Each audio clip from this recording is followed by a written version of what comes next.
শিশুদেরকে ব্লেন্ডার করে খাবার দিলে কি কি সুবিধা আছে আর কি কি অসুবিধা আছে। প্রথমে সুবিধার কথা বলি। আমাদের মায়েরা মনে করে থাকেন শিশুকে ব্লেন্ডার করে খাবার দিলে অনেকগুলো খাবার একসাথে দিতে পারবেন এবং আমার শিশু সহজে খেতে পারবে এবং সময়টাও বেঁচে যাবে। এটা আসলে সম্পূর্ণ ভুল পদ্ধতি। সুবিধার চেয়ে অসুবিধাই সবচেয়ে বেশি। এক নম্বর অসুবিধা হচ্ছে, আল্লাহ তাআলা আমাদের শিশুদের দাঁত দিয়েছেন চিবিয়ে খাওয়ার জন্য।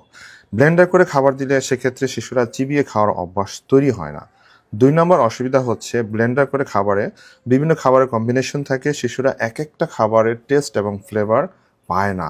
এতে করে শিশু খাবার প্রতি অনীহা তৈরি হয়। তিন নম্বর হচ্ছে খুবই গুরুত্বপূর্ণ, শিশুদের রক্তে আয়রনের মাত্রা কমে যায়, অর্থাৎ রক্ত স্বল্পতা হয়।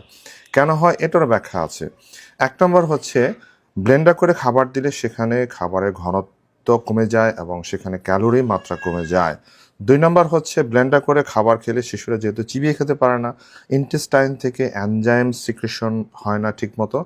এর ফলে খাবারের ডাইজেশন অ্যাবজর্পশন হয় না, আয়রন অ্যাবজর্পশন ঠিকমতো হয় না, আয়রনের মাত্রা কমে যায়।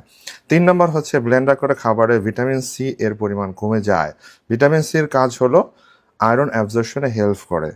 এতে করে সার্বিকভাবে ব্লেন্ডার করে খাবার খাওয়ালে শিশুর রক্তে আয়রনের মাত্রা কমে যায়, শিশুর রক্ত স্বল্পতা হয়।